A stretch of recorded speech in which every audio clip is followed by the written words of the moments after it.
¿Cómo olvidar estas legendarias capturas de pantalla? Zayn había llamado a su tío musulmán.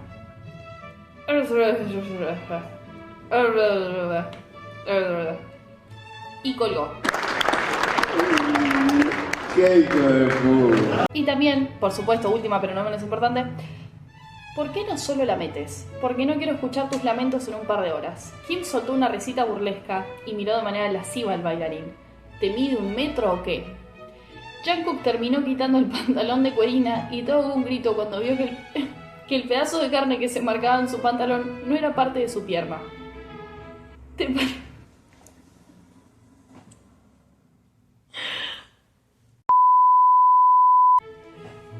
¿Te parece bien 47 centímetros? Estos pedacitos de fanfics de Wattpad pasaron a ser icónicos en la cultura de internet y en la cultura popular y ya son un poco una parodia. No, pero al margen de que el concepto de fanfic en líneas generales del inconsciente colectivo sea una pavada y una cosa muy frívola, me parece que hay cosas muy copadas para analizar y eso es justamente lo que quiero hacer hoy con ustedes como estudiante de traducción literaria. Así que, sin más preámbulo, adentrémonos en el maravilloso mundo de las fanfics de Wattpad.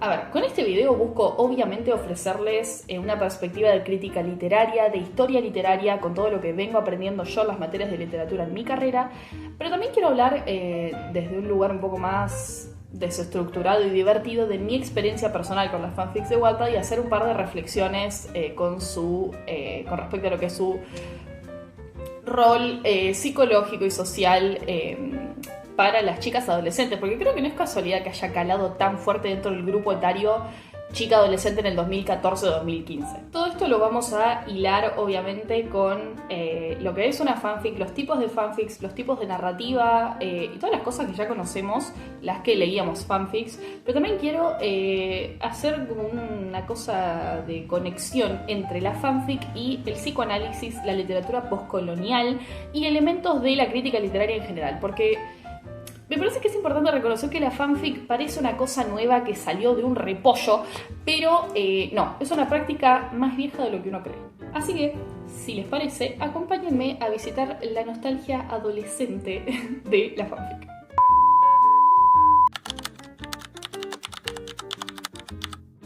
Bueno, pero ¿qué es una fanfic? Hay un montón de definiciones, todavía parece no haber ninguna como muy oficial que digamos, pero de todas maneras quiero leerles una de las definiciones que encontré en Wikipedia. Es una ficción creada por fans de una obra para los fans de esa misma obra, la cual toma un texto original o persona famosa como punto de partida.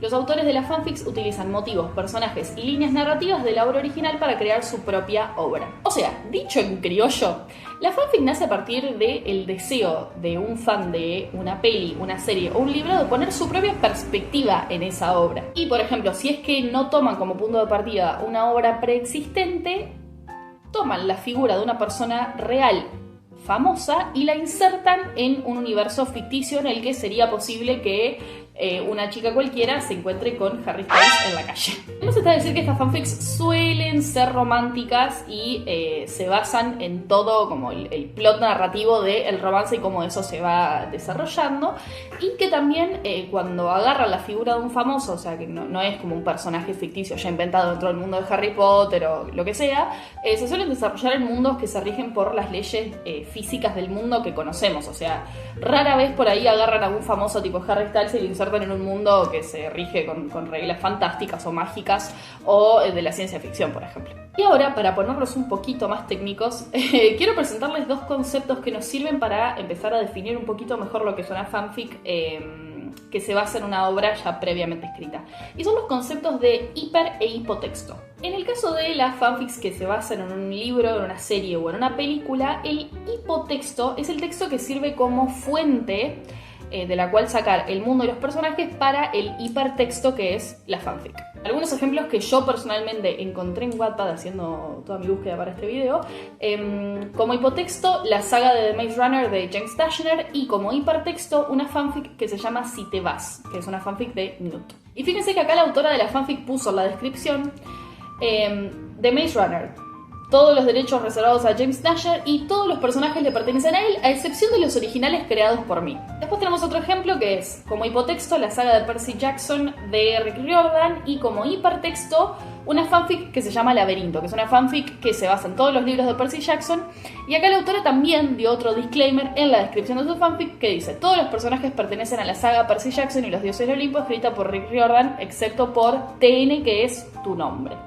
Después vamos a ver bien qué es eso, pero ya las que leen fanfics, las reales, me entienden. Entonces, de acuerdo a lo que venimos hablando, entendemos que hay dos tipos de fanfics y yo ahora quiero presentarles dos términos que inventé, creo, porque no los vi en otro lado, y son los conceptos de la fanfic hipertextual, que dentro de esa tenemos el canon alternativo o el universo alterno, y después tenemos las fanfics inmersivas. La fanfic hipertextual, como ya les expliqué, es la que se basa en un libro, película u obra previamente escrita. Y después, dentro de eso, tenemos las que son de canon alternativo, que usan el mismo universo de la obra original y cambian cosas dentro del canon. O sea, si hubo un final que al fandom no le gustó, si hubo una pareja con el que el fandom no se siente contento, si esa autora dice, la verdad, a mí este plot narrativo no me cierra, a mí me hubiese gustado que terminara por acá el libro, tuki, lo hacen. Después tenemos las de universo alterno, que son las que insertan a los personajes de la obra ficticia, por ejemplo, no sé, Ron, Hermione y Harry de Harry Potter, y los ponen en un universo alterno. O sea, por ejemplo, los ponen en el mundo real, donde no hay leyes de mundo mágico, sino que son chicos comunes y corrientes que van a la secundaria. Y después tenemos lo que yo llamo fanfic inmersiva, que no sabía qué otro nombre ponerle, pero que es esa fanfic donde, como ya les dije, agarran a un famoso o varios famosos, como los chicos de One Direction, Justin Bieber, quien sea, y los insertan en un mundo real, pero no son famosos en general. Después había otras en las que sí eran como famosos, pero bueno, de pronto se encuentran con esta protagonista y se enamoran. Pero en líneas generales, la mayoría de las narrativas, este famoso no, o sea, tiene su nombre de famoso, no es que le cambian el nombre, se llama Harry Styles, ¿no? Pero no es un cantante que está en One Direction, sino que es, no sé, un chico cualquiera que va a la secundaria, un mozo en un café, cualquier persona.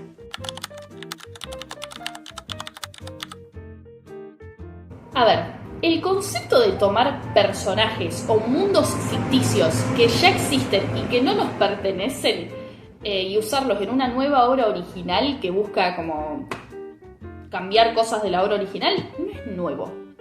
No es nada nuevo, es una práctica literaria muy vieja. O sea, no fue un invento de los adolescentes que estábamos usando internet a los 13 años y dijimos, qué ganas de hacer esto. No. No.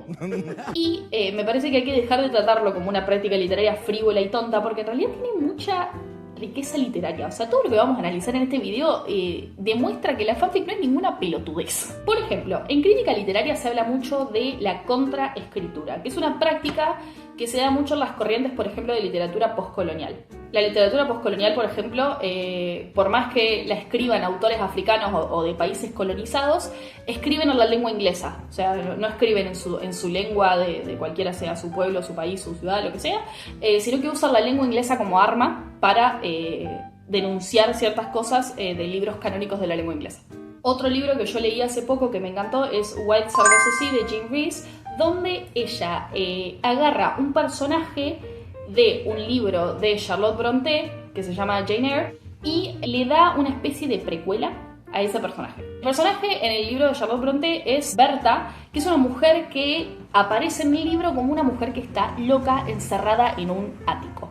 Y Jean Rhys escribe la vida de Berta preexistente a su llegada a ese castillo inglés en un ático donde está loca y está encerrada porque es una mujer loca. Entonces lo reescribe desde una perspectiva feminista y postcolonial y nos dice que Berta en realidad antes era una mujer que vivía en un país que después fue colonizado y que después, ella perteneció a una familia que era blanca, pero después cuando el imperio cae la empiezan a pasar mal porque quedan pobres, porque ya como el imperialismo cayó la gente ya no los respeta. Bueno, le da como toda una profundidad y una cosa a este personaje que en el libro de Charlotte Brontë, que era una autora inglesa, no tenía voz prácticamente. Entonces ven que eso es una práctica muy común, o sea, agarrar personajes que ya existen y darles una voz o darle otra perspectiva a la historia es una práctica muy vieja y se hizo siempre. Otra autora que contraescribe desde una perspectiva feminista es Angela Carter, que hace una contraescritura de los cuentos de hadas, como por ejemplo Caperucita Roja, o cuentos folclóricos no infantiles como Bluebeard, que es un cuento folclórico francés. Lo que hace es darle objetividad a los personajes femeninos. O sea, Caperucita Roja, en vez de contar la historia desde la perspectiva de que después a Caperucita la salva el cazador, le da una objetividad como que Caperucita se salva sola y medio se enamora del lobo. O sea, usa personajes que ya existen y que son recontra conocidos, recontra canónicos, y les pone otra perspectiva, les pone otra voz, los reescribe, los discute y problematiza este estereotipo femenino de la damisela en apuros. A ver, obviamente son dos cosas distintas porque en líneas generales la contraescritura la suelen hacer autores que no se mueven en espacios cibernéticos como las chicas que hacemos fanfics y son autores publicados profesionalmente y demás, ¿no? Pero uno podría pensar que la fanfic no tiene una denuncia política detrás, pero para mí sí. Porque uno diría, bueno, no, claramente apuntan a públicos distintos y la motivación es distinta. Yo creo que las chicas que escriben fanfics capaz conscientemente no hacíamos una denuncia política, no estábamos pensando que estábamos haciendo una denuncia política, pero sí, había un montón de cosas que eran cuestionamientos al canon y a un montón de cosas sociales que eran políticas. Voy a dar un ejemplo bien concreto que eso creo que ha pasado en todos los fandoms. Muchos fandoms de, no sé, de Harry Potter, de The Maze Runner, de cualquier cosa, hay personajes dentro de la obra que son canónicamente heterosexuales. Pero el fandom considera que son homosexuales. O sea, las personas que consumen esa obra están viendo algo que el autor no y dicen... me parece que acá hay homoerotismo, me parece que acá hay un personaje que con estas vivencias que nos está mostrando, con esta forma de ser, me parece que no es heterosexual. Y hay un fuerte cuestionamiento a la heteronormatividad. Y les voy a dar un ejemplo que fue el primero que se me vino a la cabeza cuando estaba guionando este video, que es el ejemplo de Chad y Ryan de High School Musical. En la franquicia canónica de Disney de High School Musical, Chad termina con su novia y Ryan también, supuestamente, tiene ahí un romance medio extraño con la pianista, ¿no?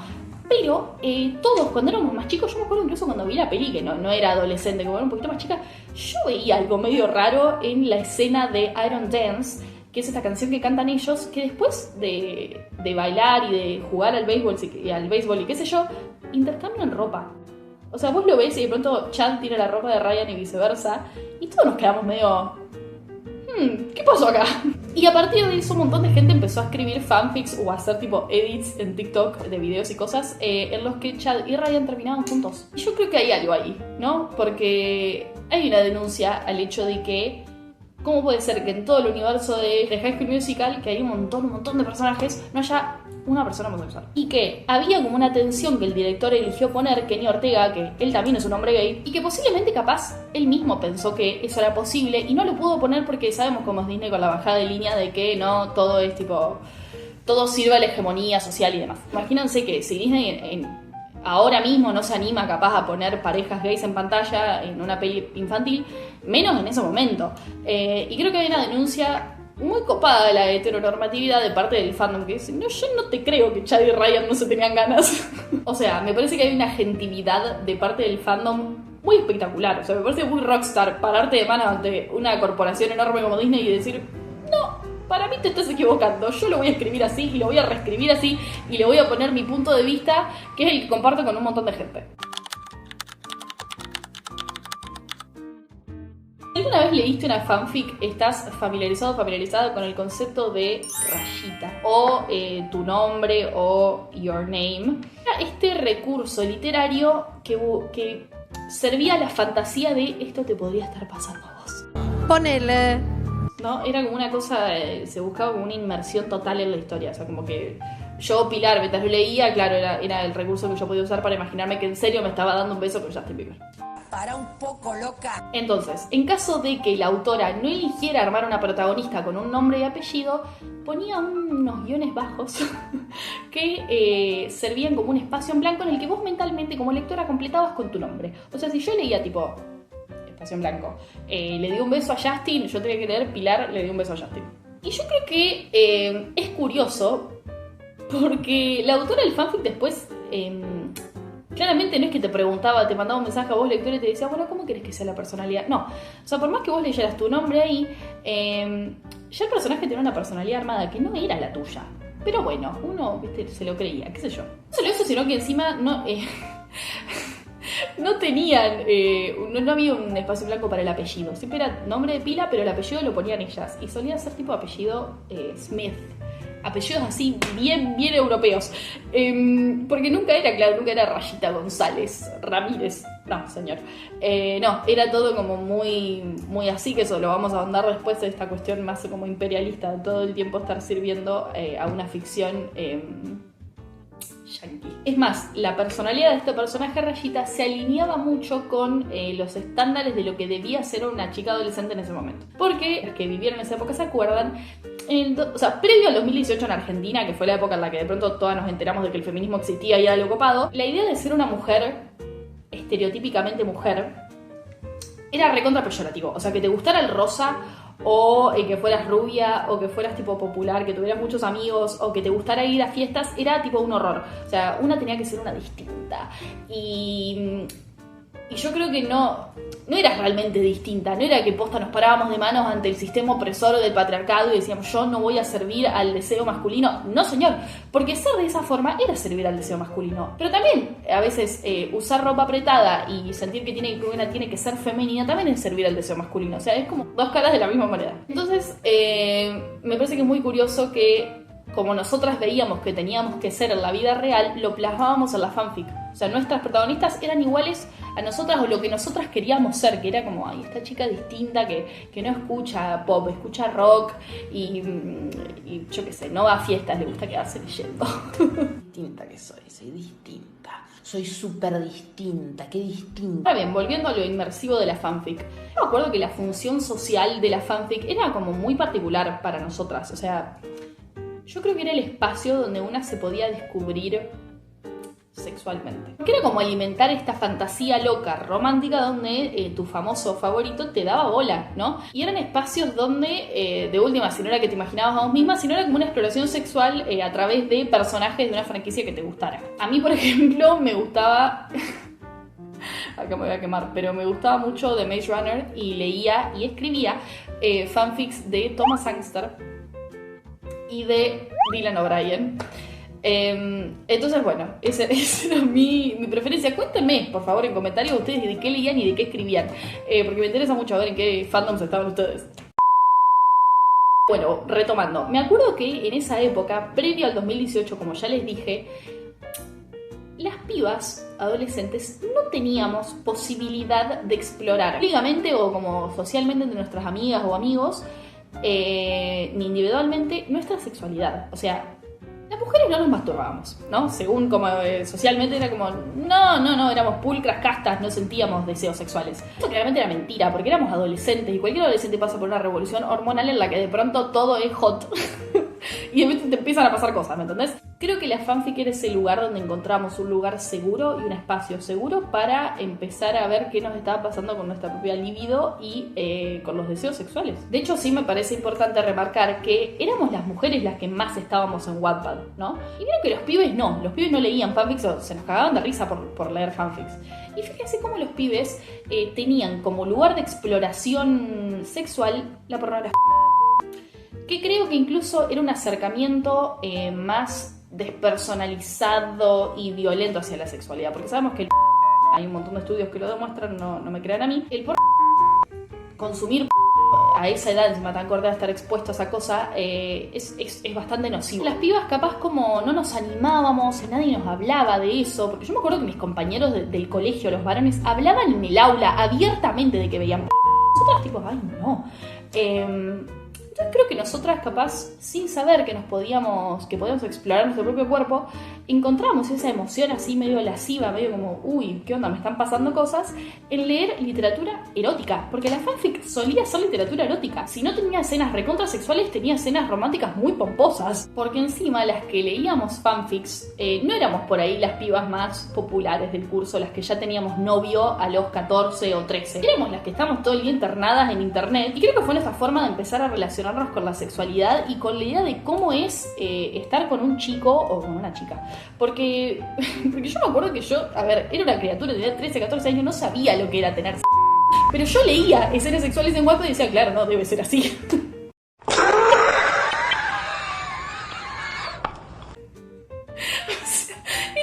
parámetro. Y yo decía, claro, no, las cosas se deben dar así. Entonces creo que fue un lugar en el que una empezaba como, viste, a ver qué onda, qué nos pasaba con la sexualidad. Y yo siento que era un lugar bastante sano a comparación del consumo por que tenían los pibes. Yo me apena bastante que los hombres no tengan un acercamiento a la literatura erótica, porque me parece que es menos nocivo a la cabeza. Pero bueno, eso ya es una opinión más personal. Y si tienen algo para discutir o profundizar con respecto a mi opinión, coméntenlo, obviamente. Ahora bien, seamos honestas, tampoco es que había tanta creatividad y tanta originalidad en cuanto a la estructura narrativa de la fanfic, porque casi todas las fanfics se daban de la misma manera. Eran las mismas escenas, los mismos diálogos, la misma forma de hablar, era como de un patrón muy fijo que funcionaba, porque leíamos 20 veces una fanfic, o sea, 20 veces distintas fanfics sobre más o menos la misma cosa y siempre era como, ¿no? El invento de la rueda, nuevamente.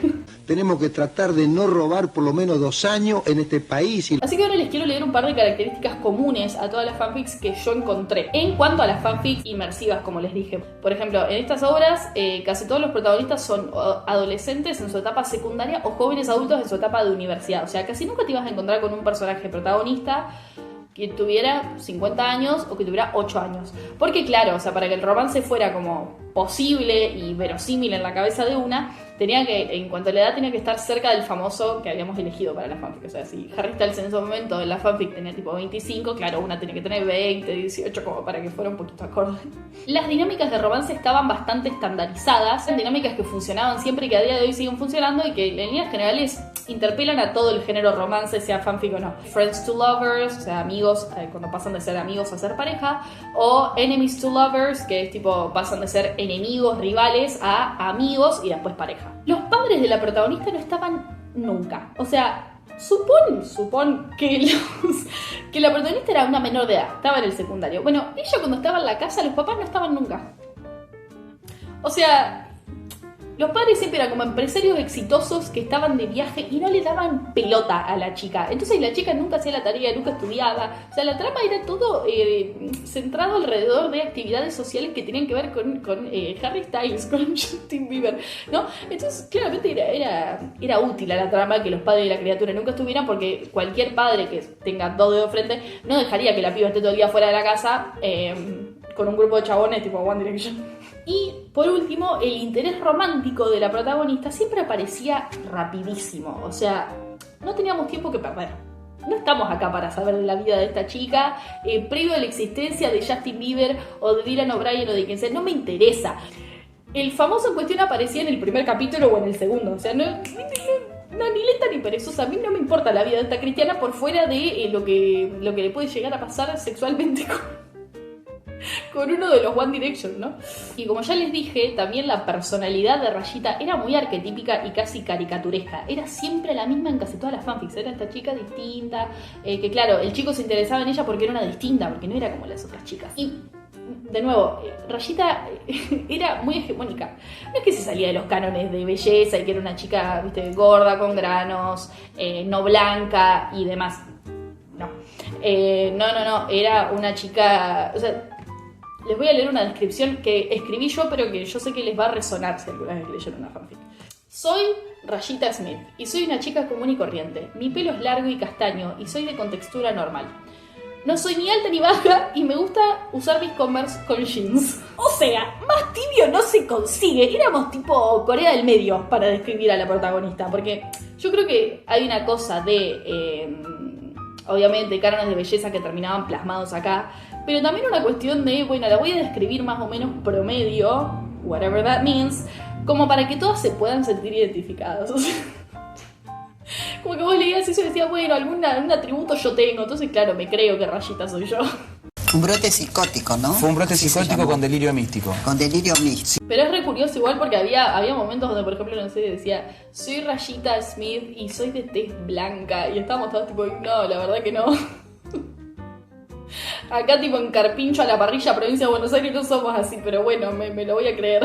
Después al personaje varón de interés también le asignaban una personalidad bastante caricaturesca.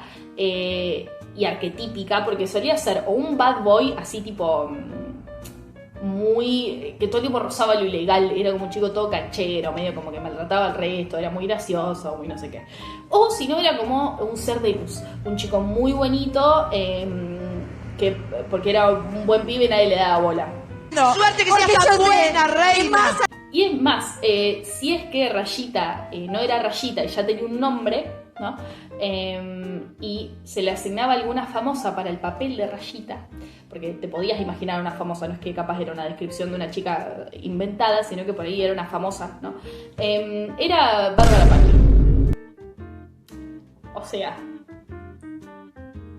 ¿viste cuando soy una chica común y corriente? Y no, amor, la verdad que no, sos una modelo de Victoria's Secret. Bueno, y eran todos modelos así, era tipo Cara Delevingne o Emma Watson. Pues sí, claro, no.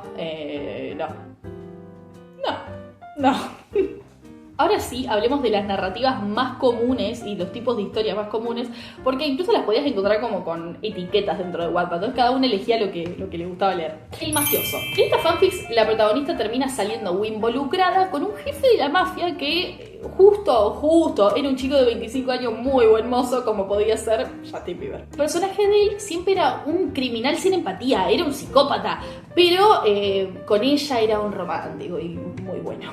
Puede ser torta, culo roto, como le dicen, todo, pero es una persona. El Playboy. En estas, la protagonista va a la secundaria o a la universidad con un chico que es un mujeriego, un chamullero, como lo que en Argentina diríamos gato. Y ella se jura por su madre muerta que nunca va a salir con este chico, como que yo no soy nada más del montón, a mí no me gustan los chicos así, yo soy distinta. Y después obviamente se terminan enamorando y él, esto me encanta. En general, él cuando después se sincera con ella y le cuenta por qué es tan mujeriego y promiscuo, como que justifica su promiscuidad con algún trauma de la infancia. Y bueno, se me murió mi papá a los 5 años, por eso maltrato mujeres, no sé. Usted no puede decir semejante Nos conocemos barbaridad. bien, No puede decir eso. Nos conocemos bien. El amigo de mi hermano. Esta es hermosa, porque yo creo a todas, o sea, si tienen hermanos mayores, alguna vez les pasó, como que te parece viendo a un amigo de tu hermano, pero no pasaba nada, porque en general la diferencia era como un montón. Bueno, en esta fanfics la protagonista tiene un hermano mayor y el hermano mayor tiene un amigo y ese amigo justo mirá, qué casualidad, es Zayn Malik. Y bueno, y se enamoran y es una cuestión medio clandestina porque, claro, el hermano de Rayita no quiere que ella esté con su amigo. No. ¡Por un demonio, lo que faltaba! El niñero. Esta creo que es un poco la más ridícula de todas, porque en esta fanfics la protagonista tiene 20 años de aporte, o sea, vive con los padres todavía, pero es una criatura de 17 años, ¿no? Ya está grandecita, huevona, como diría mi mamá. Y de pronto los padres, si ella se empieza a portar mal o no sé, le asignan un niñero. Y el niñero no es que tiene 50 años, tiene 18.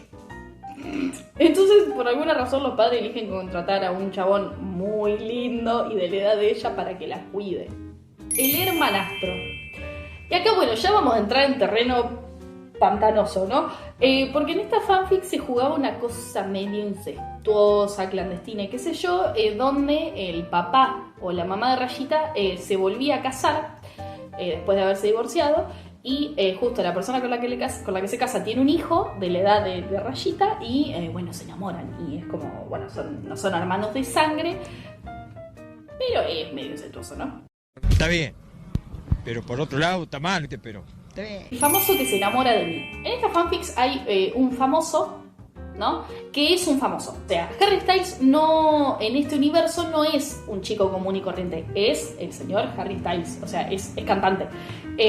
Y ella, la protagonista, va a un recital de ir a la fuerza. Ella, como es una chica distinta, va al recital, pero no tiene ganas de ir al recital, la llevan a la fuerza, no sé, la mejor amiga que es fan. Ella, como no le gusta One Direction, se pone a leer en el recital, ubican, ella está así leyendo.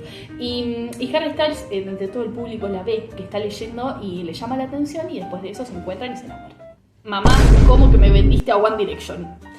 Esta es mi favorita porque es un clásico, ya pasó a ser como una especie de parodia en las redes, pero es hermosa porque era cierto. ¿no? Yo nunca leí una de esas, pero sí que eran populares. No sé bien por qué, pero en estas fanfics había, ¿no?, como una cuestión de trata de personas, y la protagonista un día baja las escaleras y los padres de pronto la vendieron a One Direction. Entonces había una especie de romantización del síndrome de Estocolmo y qué sé yo. Entonces la venden a One Direction o a Justin Bieber o no sé, y se enamoran.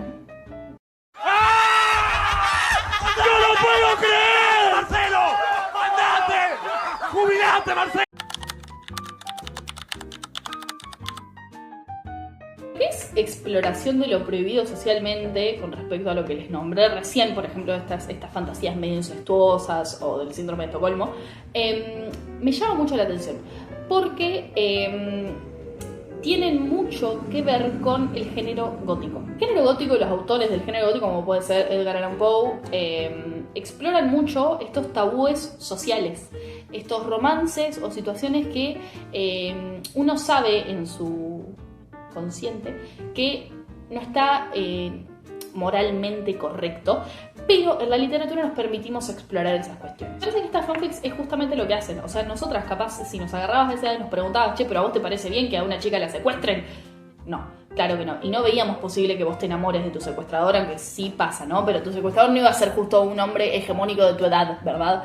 Entonces, creo que a través de esa literatura había un poquito de esa exploración de lo, y voy a usar un término muy freudiano, de lo reprimido.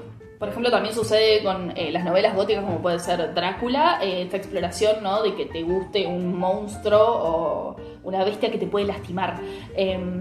Entonces, me parece muy interesante que la fanfic retoma un poco estos conceptos tan comunes en el romance y la literatura erótica especialmente, que están muy ligados a conceptos y cosas del psicoanálisis. Otra cosa curiosa que quiero mencionar es que las fanfics siempre se desarrollaban en contextos culturales y geográficos que eran completamente ajenos a la autora y a las que leíamos. Cuando se trata de una fanfic inmersiva, ¿no?, donde una se encontraba a Harry Styles o a quien sea, el escenario donde se ponía al famoso y a la protagonista era siempre en Estados Unidos o en Europa. Porque claro, en nuestra cabecita era inverosímil que esté Tom Holland o quien sea en Uruguay, en Chile, en Argentina, en estos países de donde leíamos estas fanfics. O sea, nos resultaría un poco gracioso, ¿no? Imaginarnos leer una fanfic donde de pronto te digan, no, bueno, entonces por eso entraron al Abasto Shopping y no. Pero fíjense que hay una dicotomía y una hipocresía muy fuerte en esta tensión que se crea con lo verosímil. Porque por un lado es completamente creíble que una chica como yo, ¿no?, caminando por la calle o haciéndome la distinta, uno de los miembros de One Direction me daría bola. Pero por otro lado no es verosímil que eso suceda en mi país, o en mi pueblo, o en mi ciudad. Pero a ver, no quiero caer en decir que esto sucedía nada más por cuestiones de verosimilitud, pero, o sea, creo que quiero explorar un poco más eso porque no es que nada más, bueno, pero ¿por qué sería verosímil? ¿O por qué sería inverosímil que eso suceda en Latinoamérica? Porque sí, entiendo, o sea, esos famosos solían vivir o se habían criado o habían nacido en Los Ángeles, en Canadá, en Londres, etc. Pero sí creo que hay un factor en el hecho, o sea, un factor importante en el hecho de que nosotras como latinoamericanas no nos veíamos nunca representadas en los medios. Ni en la tele, ni en las pelis, ni en las redes sociales. O sea, nunca veíamos que esos romances se daban en cualquier ciudad o provincia o qué sé yo de Latinoamérica. Incluso había una conveniencia en usar elementos culturales y geográficos estadounidenses o europeos. Como que todo el tiempo estaba presente que la protagonista no era pobre, no era como clase media, pero de pronto tenía un montón de plata para Starbucks, tenía un montón de plata para tener un auto, tenía un montón de plata para hacer viajes, iba a un internado que son carísimos, o sea, como un montón de cosas que son un poco ajenas capaz a las clases más populares y mayoritarias en Latinoamérica. Siempre se solía describir los alrededores de la protagonista como una casa grande, padres empresarios, nunca era esa pobreza porque incluso se la describían como que era pobre, nunca era esa pobreza que una veía cuando soltaba el celu y salía a la calle o en su propia casa, que vivía en su propia casa. Yo creo que hay una huella muy marcada del imperialismo o neoimperialismo, si se quiere, en lo que es el imaginario cultural y geográfico de la fanfic, y también se ve mucho en las elecciones lingüísticas. Hace poco me puse a releer fanfics porque caí en el pozo horroroso de la nostalgia. Me di cuenta, ahora estudiando traducción, que el uso del español neutro en estas fanfics está re presente. Y no solo eso, sino que también se mezcla el español neutro con los españolismos, con las expresiones regionales de España. Y encima, en ese uso del español neutro, hay un registro altísimo. O sea, estas fanfics no están escritas en registros coloquiales, bajos, como el que yo puedo hablar con mis amigos, con mi familia. No, señor, estos adolescentes, supuestamente que estaban en entornos casuales, hablaban en registros altísimos como si estuvieran escribiendo un ensayo. O sea, es increíble. Me encontré ejemplos como, en vez de que dijeran ¿qué te pasa? O ¿qué pasa? En un diálogo decían ¿qué te sucede? O hice lo que debía hacer, en vez de hice lo que tenía que hacer. A ver, como estudiante de traducción sé perfectamente lo que es ya estar casado inconscientemente con el español neutro, porque eso es lo que está recontra presente en todo lo que consumimos, pero no es algo que hacemos consciente, ¿no? Como que a la hora de traducir o a la hora de escribir usamos ese español neutro sin darnos cuenta y evitamos los regionalismos pensando que un regionalismo es ¿qué te pasa? En vez de ¿qué sucede? Creo que todos los latinoamericanos justificamos el uso del español neutro con esto de que es verosímil. He escuchado a mucha gente decir que si están leyendo una traducción, por ejemplo, de una obra que está situada geográficamente en Estados Unidos y de pronto un personaje dice algo que podría llegar a sonar como del español de Argentina o de Paraguay o donde sea, se les rompe la burbuja de ficción. Porque ya de pronto se crea una tensión extraña entre la obra y el que consume. A ver, si lo pensamos, esa burbuja es terriblemente frágil, porque ¿por qué necesitamos todo el tiempo de ese servicio lingüístico, de ese español neutro que es recontra artificioso y nadie habla? Porque fíjense que tampoco es verosímil ese español neutro porque nadie lo habla. O sea, nadie en ningún país de Latinoamérica para putear, por ejemplo, dicen maldición en vez de tipo la puta madre u otra puteada que sea de un país. Entonces yo creo que las que escribíamos y leíamos fanfics transportábamos esa política lingüística a la lectura y a la escritura de la fanfic. No solo eso, sino que también era lo que estaba hablando con mi hermana.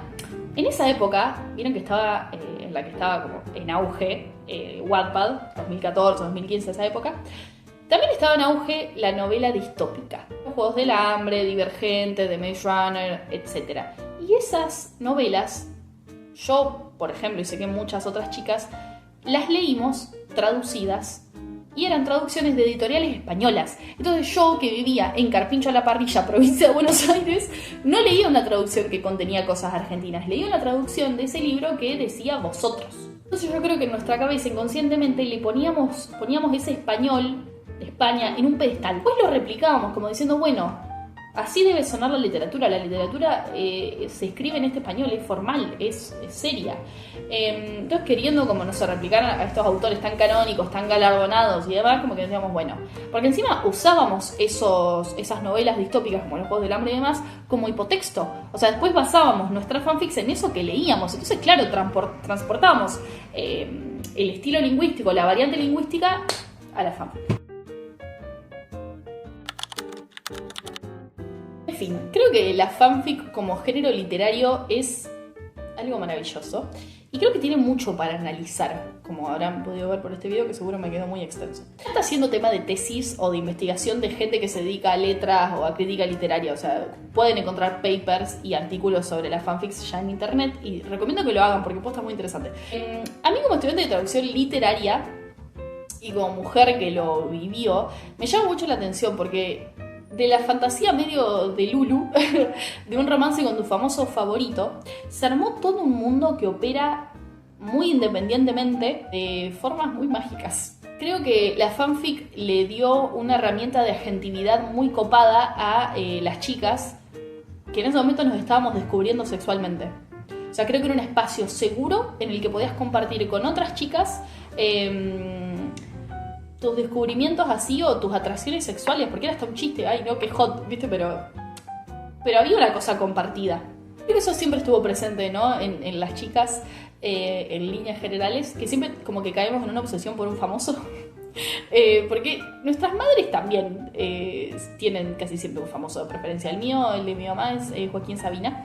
Y sé que hay otras madres que tienen locura, ¿no? Con Chayanne, con Alejandro Sanz, qué sé yo. Yo creo que nuestras madres hubieran amado las fanfics. Pero bueno, como ya les había dicho, creo que hay una cosa muy rockstar y muy copada en que tanta gente tan chica, sin saber lo que era la actividad política tan conscientemente o el feminismo, qué sé yo, tomaron las riendas de la denuncia literaria, del cuestionamiento literario al canon hegemónico, como en esto de cuestionar que si un personaje es heterosexual que nadie lo cree, no, listo, bueno, lo voy a hacer homosexual en mi obra.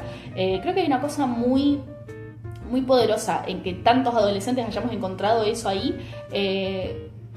sin siquiera darnos cuenta que estábamos siendo parte de algo muy político. A pesar de que a mí me da vergüenza a veces acordarme las cosas que escribía o las cosas que leía, lo recuerdo con mucho cariño. Porfa, cuéntenme en los comentarios, como ya les dije, qué fanfics leían y sobre qué fandoms, en qué fandoms estaban. Yo, como les dije, me encantaba The Maze Runner y me encantaba, ay no tenía pero devoción, chicos, lloraba, con Thomas Sangster.